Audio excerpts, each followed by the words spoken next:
स्वरूपाय नमः. ओम श्री सद्गुरवे नमः. ओम श्री परमात्मने नमः. अथ अष्टादशोऽध्यायः. अर्जुन उवाच संन्यासस्य महाबाहो तत्त्वमिच्छामि वेदितुं त्यागस्य च ऋषिकेश पृथक् केशि निषूदन.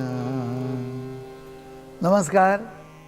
श्री गीता योग शोध ब्रह्मविद्येचा वर्जन 2014 आणि 18वा अध्याय असल्यामुळे आपल्याला अगदी व्यवस्थित मार्गदर्शन मिळणार आहे. जे ज्ञानी आहेत त्यांनासुद्धा, ज्यांना अभ्यासाची इच्छा आहे पण पूर्वी वेळ मिळालेला नाही त्यांनाही, आणि ज्यांना जास्त अभ्यास करावासा वाटलेला नाही त्यांनासुद्धा कळेल असा हा 18वा अध्याय. जणू काही संपूर्ण श्रीमद भगवद्गीतेचं सार, म्हणजे सगळ्या वेदांचं उपनिषदांचं सार ही भगवद्गीता, आणि त्या भगवद्गीतेतलं जवळजवळ साररूप म्हणजे आपल्याला तेवढं तरी करता आलं तरी खूप, आणि फार काही त्यातलं विज्ञान मोठं समजवायची गरज नाही.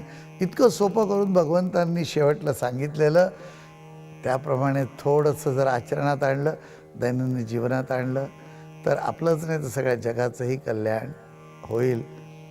अक्षरशः आजचा हा मला खूपच आनंदाचा दिवस वाटतो आहे. 2013 हे वर्ष श्रीमद भगवद्गीतेचा अभ्यास होता. भगवंतांचं संपूर्ण पाठबळ होतं आणि त्यांची अमृतवाणी बरोबर होती. म्हणूनच कसं बसं हे वर्ष आनंदात जाऊ शकलं, नाही तर कठीण होतं सर्व बाजूनी. म्हणजे एकूण नैसर्गिक आलेल्या सर्व दुर्घटना, ठिकठिकाणी देशोदेशी घडणाऱ्या, अति पाऊस, कमी पाऊस, पाण्याचा दुष्काळ, पाऊस खूप दिवस पडला, नंतर असं करत करत नंतर मग पैशाची किंमत कमी व्हायला लागली, एकूण गंगाजळी देशाची कमी झाली, राजकीय अस्थिरता दिसू लागली. अशा सर्व घटना 2013मध्ये घडल्या. पण आता 2014 जे आहे ते नवीन आशा, नवीन शक्ती घेऊन आलेलंच आहे. आणि त्यामध्ये आपल्याला 18व्या अध्याय जो आहे हा मोक्ष संन्यास योगो नाम असा हा अध्याय आहे. या अध्यायाचं नाव आहे की मोक्ष संन्यास योग. तेव्हा आपण हा अध्याय काय आहे ते पाहणारच आहोत. या अध्यायाची सुरुवात पहा कशी होते ते. ओम श्री परमात्मने नमः. अथ अष्टादशोऽध्यायः. अर्जुन उवाच संन्यासस्य महाबाहो तत्त्वमिच्छामि वेदितुं त्यागस्य च ऋषिकेश पृथक् केन निषूदन. फारच छान असा हा अध्याय सांगायला सुरुवात केली. संन्यास हा सर्व महत्त्वाचा आहे. आणि मग मोक्ष संन्यास योग हा कसा काय भगवंतांनी एकत्र जोडला, तर या ठिकाणी संन्यास आणि त्याग. संन्यासस्य पहिल्या ओळीचा महाबाहो तत्त्वमिच्छामि वेदितुम, आणि दुसऱ्यांदा म्हणजे त्यागस्य च ऋषिकेश पृथक् केन निषूदन. हे महाभाव, हे ऋषिकेशा. आणि दोनदा संबोधन आहे, केशी निषूदन आणि ऋषिकेश.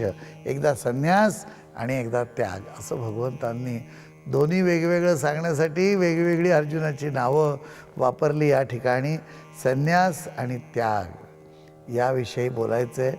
या दोन गोष्टी, घाबरू नका.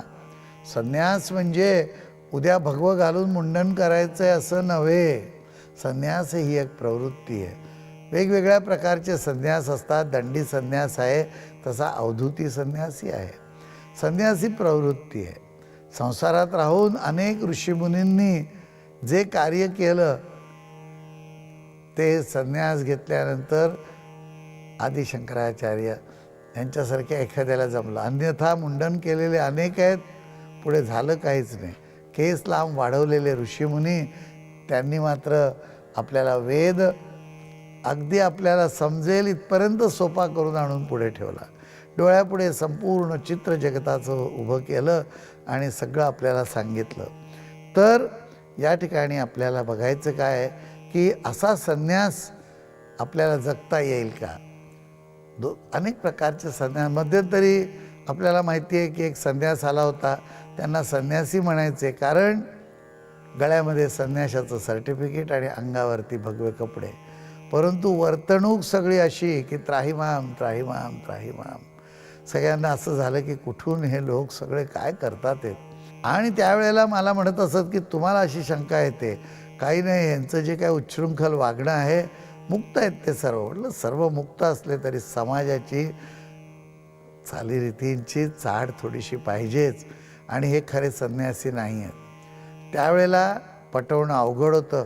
आज मी निश्चित सांगू शकतो, जर संन्यास घेतला होता ना सगळं परिवर्तन झालं होतं. आता कुठे गेले ते लोक सगळे. आणि एवढे हजारांनी संन्यासी, हजारो लाखोनी संन्यासी, सगळं जग पालटून गेलं असतं.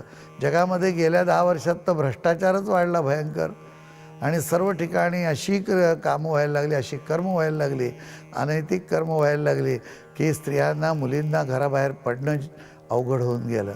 तर मग एवढे संन्यासी करतात आहेत काय? त्यांनी केलेल्या ध्यानाची शक्ती गेली कुठे? 1,00,000 माणसं द्या, सोमध्यान करू देत, आणि थोडंसं त्यांनी त्यांच्या वागण्यामध्ये बरोबर आणलं, संपूर्ण जग हलवून टाकून सगळं पुन्हा स्थिरस्थावर करण्याची शक्ती त्या ध्यानामध्ये आहे. मग कुठे गेले ते संन्यासी? त्यामुळे असाही संन्यास असतो, पण भगवंतांना अभिप्रेत असलेला त्याग आणि संन्यास हा अगदी वेगळा आहे. आणि या ठिकाणी संन्यास म्हणजे काय, तर वासना ज्या आपल्या आहेत, जी काम्य कर्म म्हणतो आपण, मग काम म्हटला की त्यात वासना किंवा लैंगिक या गोष्टी येतातच, पण ज्याच्या वाचून झोप येत नाही आणि ज्याच्यामध्ये दुसऱ्याला नुकसान झालं तरी चालेल, कोणावर अत्याचार झाले तरी चालेल, माझ्या इच्छा पूर्ण व्हायला पाहिजेत. ज्या इच्छा पूर्ण झाल्याशिवाय जीवाला चैनच पडत नाही. अगदी त्या जीवाला विचारलं की तुझं जे काही आहे ते सगळं माफ करतो आणि उद्या तुला निर्वाण देतो, जीव म्हणेल नाही, माझी ही वासना, माझी एक इच्छा राहून गेली आहे, आणि ती इच्छा या पिढीत, पुढच्या पिढीत, 7 पिढ्या आम्ही हे विसरणार नाही शत्रुत्व, आणि मी सूड घेतल्याशिवाय मला बरं वाटणार नाही. अशा वासना चिकटलेल्या की परमेश्वर प्राप्ती आणि निर्वाण मोक्ष मिळणार असला तरी नको म्हणणाऱ्या, त्यांना वासना म्हणायचं. त्यामुळे अशा ज्या काही काम्य वासना आहेत आणि त्यांची जी काही कर्म त्यामुळे उत्पन्न झाले, त्या वासना पूर्ण करण्यासाठी जी काही कर्म मनुष्य करतो त्यांचा फक्त त्याग करायचा आहे. तुम्हाला आम्हाला सोपं झालं की नाही? आहे असं काही कोणाचा सूड नाही, काय नाही, काय नाही, काय छोट्या छोट्या छोट्या छोट्या इच्छा, आणि त्याही आपल्याला भीती वाटावी संसाराची. आपल्याला अडचण असली, मनुष्याच्या बैलाच्या मानेवर जोखड वजन ठेवलं तर तो व्यवस्थित नांगरत फिरतो, नाहीतर तो काय उधळत सुटेल, पळत जाईल. तसं आम्हाला जोखड पाठीवर ठेवून जनतेला काम करता यावं म्हणून आमच्या छोट्या छोट्या अनेक इच्छा, एक सकाळ रात्री 2 वेळेला 2 भाकऱ्या खायला हव्या आहेत, त्या जर व्यवस्थित दिल्या नाहीत आणि ती इच्छा पूर्ण केली नाही तर मनुष्य बिचारा रगडतोय. अगदी काही नाही, पाहिजे ते करायला तयार आहे. कळतंय त्याला की मी आज हे जे काही करतोय आणि जे मी हो म्हणतोय किंवा ज्या माणसांच्या हातात मी सत्ता देतोय ती नंतर माझं जोखड वाढवणार आहेत मानेवरचं, तरीसुद्धा तो करायला तयार होतो. का तयार होतो? तर त्याच्या काही त्यांना वासना म्हणत नाहीत, त्या टाकायची गरज नाही, त्या कामना नाहीत, त्या वासना नाहीत, काही नाही. आणि त्यासाठी जे कर्म करायचं आहे ते सोडायची गरज नाही. एक साधा फोन हवा आहे, टीव्ही हवा आहे, किंवा काहीतरी साधी एका ठिकाणाहून उपजीविकेच्या ठिकाणी जाण्यासाठी बस हवी आहे, रेल्वे हवी आहे, आणि सुखाने समाधान रेल्वेत येऊन कोणीतरी सगळ्यांना चाकू दाखवतोय, बाहेर सामान लुटतोय, फेकून देतोय, एखाद्या स्त्रीवर बलात्कार करतोय, अशी रेल्वे नको आहे. तर साधं जीवन हवं आहे. ही जी इच्छा आहे ती त्याग करायची गरज नाही. ते संन्यासाला सुद्धा लागतात 2 वेळा जेवायला, खायला लागेलच की नाही संन्यास. आम्ही असं म्हणायचो की आपली अशी बेगमी पाहिजे की अगदी साधी डाळ रोटी ज्याला म्हणतात, जी काय अगदी एक वरण भात, एखादी पोळी खाल्ली तर, नाही तर नुसता वरण भात चालेल, आम्ही तोंडी लावू, साधी मिरची, लोणचं, नाही तर कुठलाही पाला शिजवू टाकण्याचा न खाऊ. तेव्हा आम्हाला तेवढं तरी जर मिळालं तर आम्ही स्वतंत्र राहू, दुसऱ्याची भीती नको आणि ध्यानधारणा किंवा उपासना करण्यासाठी मनःशांती जी लागते ती त्यातून मिळेल, ती सरळ मिळू द्यायची नाही. काही ना काय काही ना काय काही ना काय, तर त्या ज्यात इच्छा आहेत आमच्या त्या सोडायची गरज नाही. तर काम्य वासना ज्या आहेत आणि ज्या वासना जीवाला मुक्त होऊ देत नाहीत, मोठं सांगितलं एवढं देऊ नाही, अरे तुला नंतर भरपूर आनंदात जीवन जगता येईल, राहायला घर मिळेल, शेती असेल, सगळं व्यवस्थित सुरक्षितता असेल, तरी तो जीव काय म्हणतो, नाही मला एक साधे 5,000 रुपये आज मिळतात ते तेवढे द्या, म्हणजे मी तुम्हाला सांगेन ते ऐकायला तयार आहे. अशा तऱ्हेने तो जीव त्या 5,000 रुपयांना, म्हणजे त्या 5,000 रुपयांपासून येणाऱ्या सुखाला चिकटलेला असतो, त्याला दिसतच नाही काय ते. तर संन्यास हा जो आहे हा अशा तऱ्हेने भगवंतांनी समजवलेला आहे. आणि मग त्याग कशासाठी म्हणतात ते, ते फलत्याग म्हणतात. त्याग म्हणजे कर्माचा त्याग नव्हे, तर कर्मफलत्याग करायचा आहे. कर्मफलत्याग करत असताना त्याग हा अधिक आनंद वाटायचे लोकांना. त्याग करायचा म्हणजे पगार आला की पाकिट पगाराचं विहिरीत टाकायचं आहे का, त्याला त्याग म्हणता येईल? नाही. अर्धं पाकिट टाकलं म्हणजे अर्धा पगार टाकला, फायदा होईल का? काही नाही. ह्याला त्याग म्हणत नाहीत ते. बरोबर बरोबर सर्वांना सारखा न्याय. घरात जी माणसं आहेत, घरामध्ये मुख्य काय, अन्नात भवन्ति भूतानि, अन्न महत्त्वाचं आहे. अन्नासाठी आधी काढले का? घरातली जी स्त्रिया आहेत, मुली आहेत, त्यांच्या शिक्षणासाठी काढले का? एकट्या मुलाला शिकवून नाही चालणार, सगळ्यांना शिक्षण हवं आहे. तर अशा तऱ्हेने व्यवस्थित वाटे. आणि मग आपल्याला शेजारी जो आहे त्याला माझ्यापेक्षा अर्धा पगार असतो, त्याच्या घरात माणसंही माझ्या एवढीच आहेत, त्याला काही मदत करता येईल का? मी 1 किलो चहा घेतला, त्यालाही अर्धा किलो पोचवता येतो आहे का? हा त्याग आहे. आम्हाला समाजासाठी काही करता येईल का? आम्हाला त्याच्यातनं कुठलाही टॅक्स वगैरे भरायचा आहे तो भरता येईल का, जेणेकरून काहीतरी प्रगती होईल, देशाची आवश्यकता भागेल, ह्याला त्याग म्हणायचं. त्याग त्याग त्याग म्हणजे काय, असा कोणी वेड्यासारखा त्याग करायला सांगितलं आहे का? अगदी सर्वात महत्त्वाचं प्रिय काय आहे? शरीर. कोणी म्हणते शरीराचा त्याग करा, पोलीस घेऊन जातील आत्महत्येचा प्रयत्न करताय म्हणून. त्याग हा कोणी एवढा महत्त्वाचा त्याग आम्ही भगवद्गीतेने सांगितलं आहे, त्याग करा म्हणून मी त्याग करतोय शरीराचा, असं चालेल का? नाही, गुन्हाच येतो.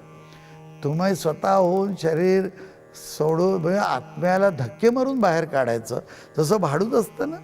तर हे काही लोक म्हणतात ते आता जागा खाली करा आणि बिल्डिंग पाडलं आणि इथे एक टोलेजंग इमारत बांधली तर तिथे आम्हाला भरपूर पैसा मिळणार, पण भाडूत सोडत नाहीत.